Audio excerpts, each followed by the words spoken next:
what is the Democrats' calculus in all this? The calculus is going to be, is this going to cost us if we continue to support Al Gore? You know, the Democrats are very sensitive to public opinion because they're all elected.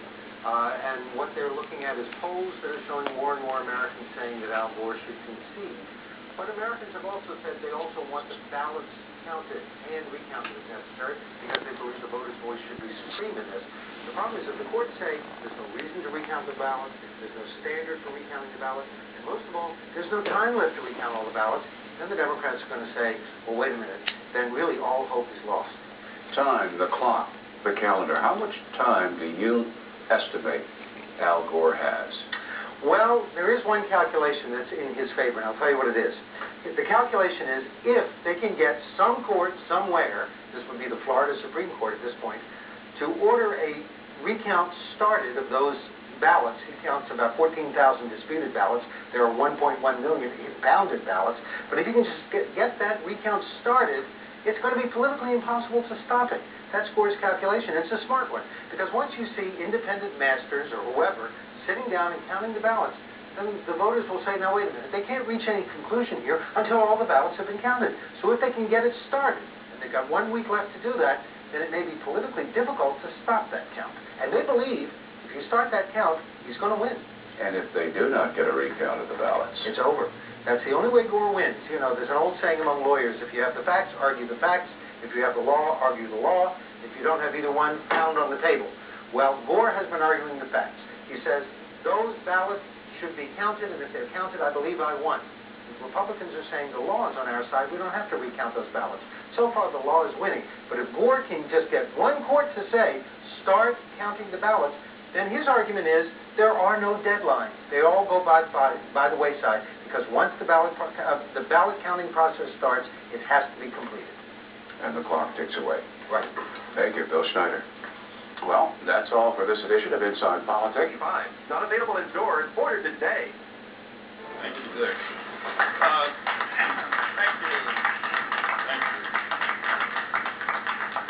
Thanks from the bottom of my heart to Dick Gephardt and to all the leaders who are here today for their friendship and their support throughout this campaign and for the tremendous support that was just given in this meeting by them and by the rank and file of the House Democratic Caucus.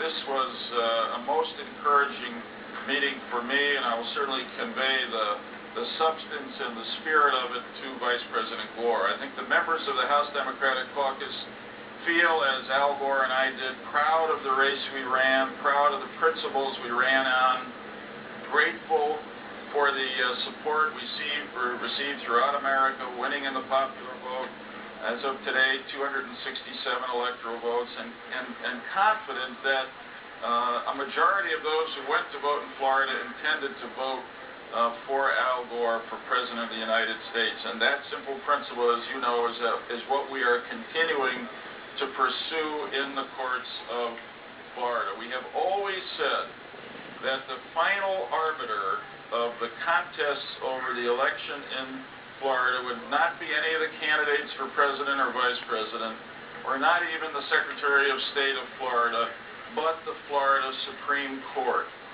This is the court that we took our substantive argument to. They responded favorably. Their judgment has been frustrated by the actions of various parties along the way. Yesterday, of course, Judge Saul's decision was a disappointment. But with all respect, we believe, and our lawyers certainly believe, that that decision was wrong on the law. And we therefore go to the final arbiter, the Florida Supreme Court, the system of justice, the rule of law, for a judgment in this case, which we think will be the final judgment, and we hope and sincerely believe will be a favorable judgment for us. We're also confident that this can be done expeditiously, both the judgment of the Florida Supreme Court and the count of the ballots that we hope and believe will result from that judgment. So most of all, it was a very good meeting. It was a positive meeting. In fact, members of the caucus had very good ideas and arguments on our behalf to keep this cause moving forward successfully. And I think, and the word we heard was Adelante. adelante, forward.